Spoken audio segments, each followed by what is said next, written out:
You got to have a tremendous work ethic to be successful in here. In other words, and you can relate to this, you got to have a lot of dog in it. You really do, man, if you want to be successful, because it's going to be a lot of trying times. So you have to have a tremendous work ethic. But you got to have faith. Faith without works is dead.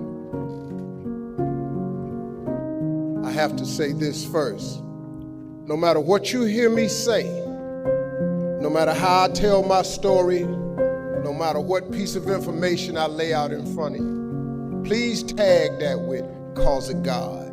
My life is favor. When you got favor on your life, no matter what you're thrown into, you're going to always rise to the top. I have been thrown into a lot, but because of favor and grace, I just keep showing up somehow, man, no matter what they do. And so all of this that I have is really because of the grace of God. Now, I'm going to tell you something.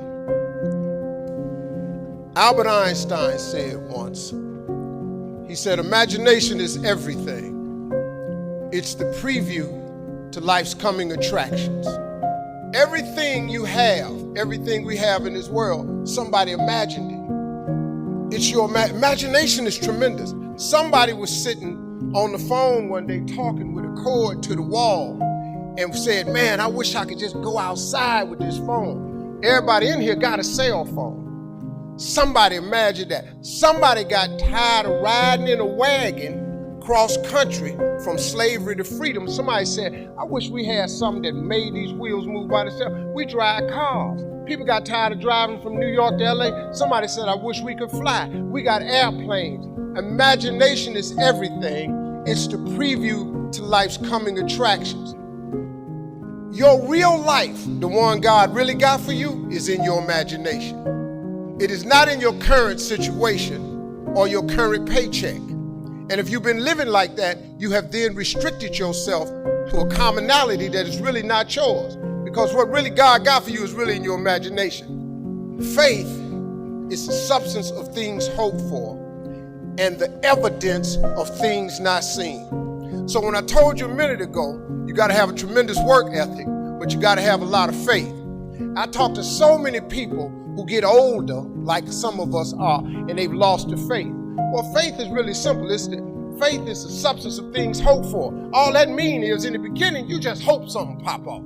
You know, you just kind of hope something happened for you. I was hoping I would get on TV. I wrote it on a piece of paper when I was 10. I want to be on TV. The problem I had when I wrote it at 10 was I suffered from a severe stuttering problem. I could not talk outside of my house. So can you imagine when I wrote on a piece of paper, I want to be on TV and turned that in. But when I wrote it on the paper, it wasn't factual. It was just hoping. You just got to start with the hope. Faith is the substance of things that you hope for. You just hope something, Joe. Then what happened is through grace and favor, he give you a couple of them things you hope for, and then you're supposed to start believing then. Because now it turns into faith. But if you take this scripture, faith is the substance of things hoped for and the evidence of things not seen. What is the evidence of things not seen? I just told it to you. Albert Einstein said, imagination is everything. It's the preview to life's coming attraction. But guess what? Your imagination really is. It's the evidence of things not seen. Because your imagination, you know why it's the evidence of things not seen? Because you're the only one can see it. Your imagination is actually God showing you a preview of a coming attraction that he has for you. The moment you don't believe in your imagination, you negate what he got for you. Your imagination is the preview to life's coming attraction. It is the evidence of things not seen, because can't nobody see it with you. Your problem is you keep telling your imagination to the wrong people. See, if you want to kill a big dream, tell it to a small-minded person. It's dead. How many times, man, have you had a tremendous idea, something you thought was the one, and you went and told it to your loved ones and your so-called friends, and they shot it down. I mean, you was convinced that it was just, oh man, I just came to you. And you told it to them and they shot it down. And you thought since they was your loved ones and they friends and they got your best interests at heart, you believed them. You was wrong. You let them talk you out of what God got for you. Some of y'all still sitting here with the ambition of opening a business one day, but you scared to go start the business because you got a job and you got bills. Rich people got bills. Everybody got bills. Hell, I got bills. You're going to let the fact that you got some bills stop you from opening the business, the thing that God done put in your imagination? So you're going to squash that because you got bills. Everybody got bills. Your real life is in your imagination. Can you grab what I'm telling you? So I don't know what you thought I was going to say to you. I'm just a real dude. I don't even have the education you all have. I flunked out of school. I ain't got no education. I don't use 4-syllable words. What I'm sharing with you is stuff that everybody can apply today. If you're sitting in here thinking that you're too old to listen to what Steve Harvey, hell, I'm 60. But I still rely on my imagination. See, if you think you're too old to make it, let me give you a prime example. Colonel Sanders. Colonel Sanders has been frying chicken his whole life. He was telling everybody he had the best chicken in the world. Ain't nobody believe him. They turned him down everywhere. Colonel Sanders didn't get a franchise till he was in his 60s. Kentucky Fried Chicken sell more chicken than anybody in the world today. So if you're sitting there thinking because you got a little gray on you, you too late, as long as God waking you up in the morning, that's the sign that he ain't through with you. So what you tripping for? You sitting up in here like God can't do nothing for you because you 60. Man, you know what I'm asking God for right now? And I'm 60. If you could see my vision board, you would be blown away. Because I got enough right now. I really know, but I ain't in the need business. I'm in the want business. God got a big life for you. The smallest scripture I ever read changed my life. You have not because you ask not. Do you know the difference that could make in your life? I'm just giving you real talk now. I'm just trying to tell you how I got here. See, I have no education. See, you have not because you asked not. When the last time you really asked him for something? Or do you keep making requests that's inside the confines of your paycheck? When you gonna get outside of that? Didn't I just tell you God ain't in your paycheck? Didn't I just tell you he ain't in your job title?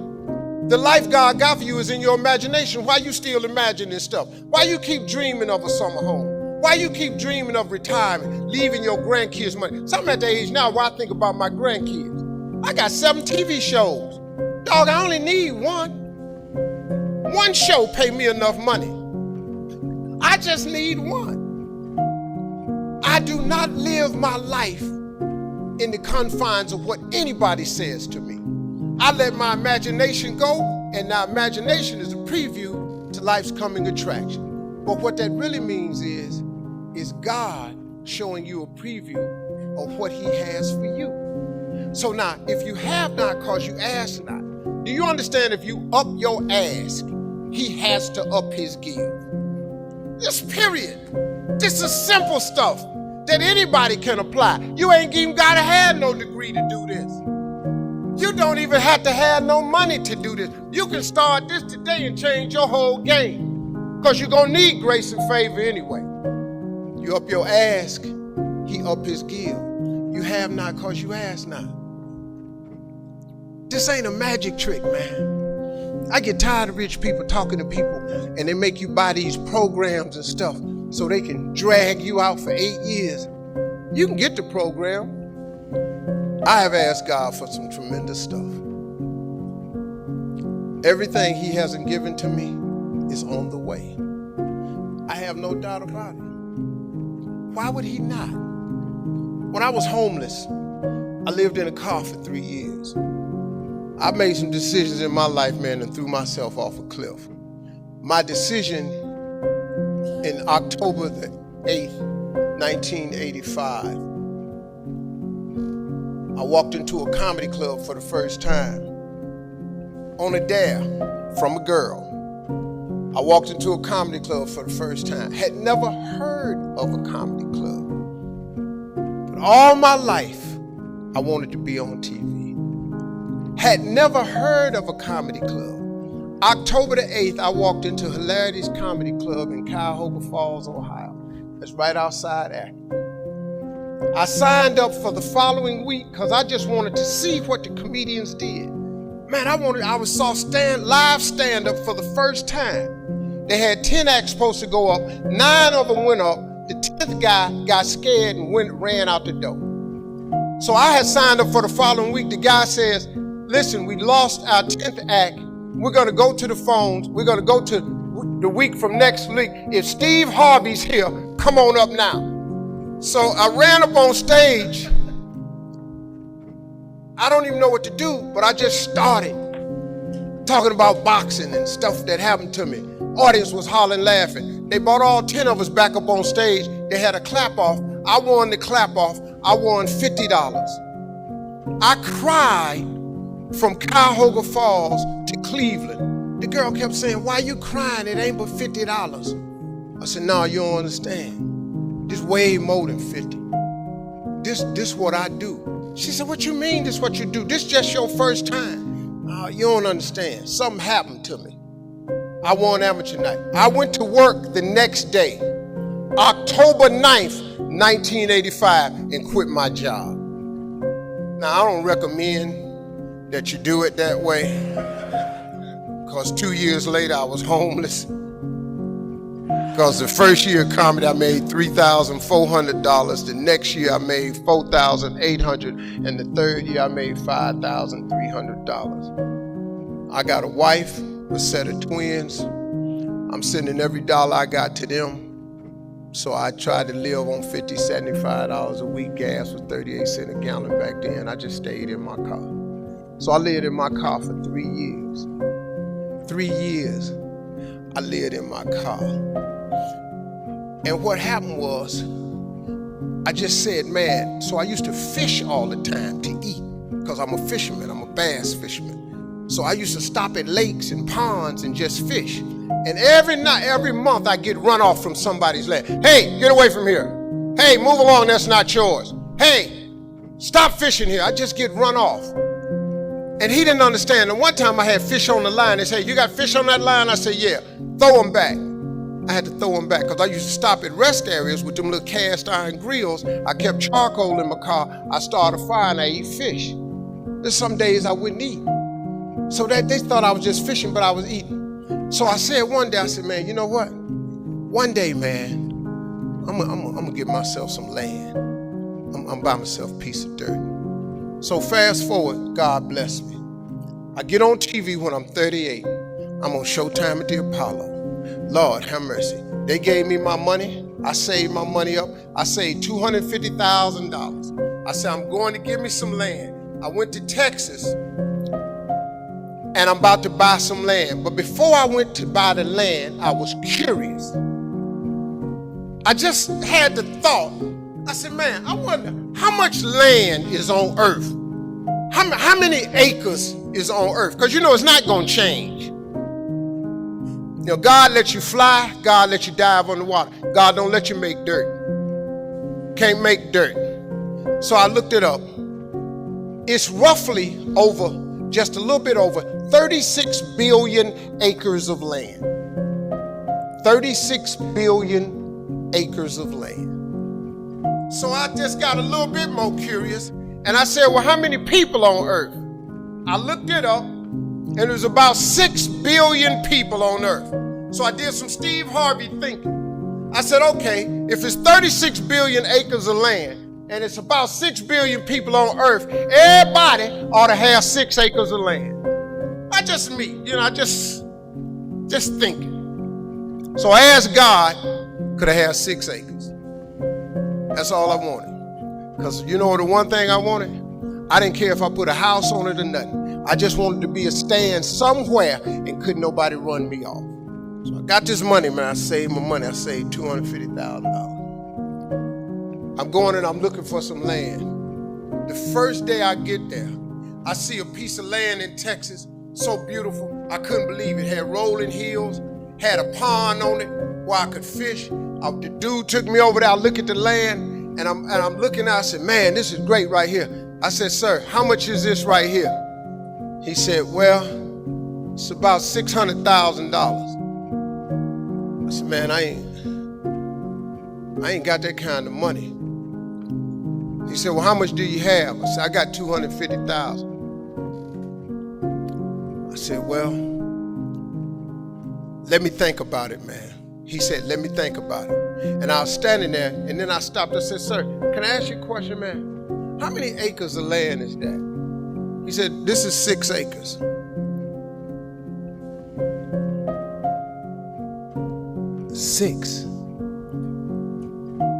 Six years ago, I just asked God, just give me 6. See, I didn't want a whole lot of acres. I just wanted my cut. Just give me my 6. And so I said, ain't this crazy? So I thought about it. I said, man, what can we work out? Right before I got ready to say it, the guy that took me over there said, Steve, let me show you something right quick. He took me over to this hillbilly's house. Took me over to this hillbilly house named Jerry Campbell. I was a little nervous about meeting him, man, because I didn't like the way he talked, but mess around, turned out to be one of the finest men I ever met in my life. Became a father figure to me. It's an old white man. He took me to his house. He said, let me show you something. He took me over and showed me this land, and it was massive. It had 3 lakes on it. It had rolling hills. It had trees. It was unbelievable, man. I said, man, this is incredible. I said, man, how much is this? He said, this 16 acres. I said, hey, man, I ain't got that kind of money. Let me go on back over here to this dude where Mike can cut a deal. He said, well, let me ask you something. What was you going to give that man over there? I said, well, I hadn't worked it out yet because all I got is $250,000. He said, well, listen, I'm in a little bit of a tide right now. Said, if you can bring me $250,000 cash by tomorrow, I'll give you this 16 acres. Next thing you know, I had 270 acres of land. Now, let me tell you something. I'm so busy now, I don't even get to go to that ranch. I never can go. And I thought I was going to be fishing and save it for my kids' rest of life. God had another plan for me. That's the ranch that I have my mentoring camp on. I bring 1,000 black boys out there with 1,000 single mothers. And that was the purpose of that ranch. I never go there to fish at all. But see, that's what I wanted. I thought that's what it was for. But God got another plan. His way is way bigger than yours. You can't even see his way. But you got to start to hustle. You got to give God something to work with. Look, if you start hustling and grinding, he'll fill it up for you. But if you ain't got no hustle and no grind, he can't fill it up. So guess what? I don't ever go there to use that land for fishing or not. But I'm changing boys' lives over there. My story is really a story about faith. Really is, man. I come out the dirt. I have no college degree. All of my children do. I got 3 boys. 2 boys come out of Morehouse. I got a daughter that come out of Spelman at Berkeley. I got 2 daughters went to Hampton, and then graduated from Ohio State. I made sure all my kids went to college because I know they got to have that education. Well, Daddy, you didn't go to college. Well, your ass ain't got no jokes. It's been important for me to empower my children, but not only my children, but thousands of young people across the country. And education is the key for a lot of people. But when I speak at colleges and stuff, I tell people, number one thing in your world is not your education. It's your dream. So what you dreaming about, y'all? What you still dreaming about? What is God still showing you in your imagination? What are you so afraid of? Why would you not take that leap and go for it before you mess around and die? Why would you not go and see what God really got for you before you leave this world? Why would you hang on to a job? Here's what happens with the job. If you live in paycheck to paycheck right now, when you retire, they're going to give you 1/3 of what you can't live on now. They're going to give you a gold watch and a turkey, and they're going to set you on out to pasture. If I was you, before I leave this world, I'd go see what God really got for me. Just take a chance. Now, here's why you should take the chance. Name me one time God has not pulled you through. Just name it. Name the one thing God has never pulled you through. If he ain't pulled you through it, he's currently pulling you through it right now. And the reason I know I'm telling the truth is because you're sitting in here. If God was through with you, he wouldn't wake you up no more. When he wakes you up, it's because he ain't through with you yet. He got something else for you. So why don't you go see what that is? Why we got to live our lives like we owe them something? Man, you owe yourself something. Go be free. Go see what God got for you. Oh, Steve, that's easy for you to say. You rich. Hell, did you hear me? I lived in a car for 3 years. On October 8th, I won $50. October 9th, I quit. How big a jump you wanted? You ain't even got to do that. A lot of y'all got savings. You may not have 3 years up, but you only need a little bit.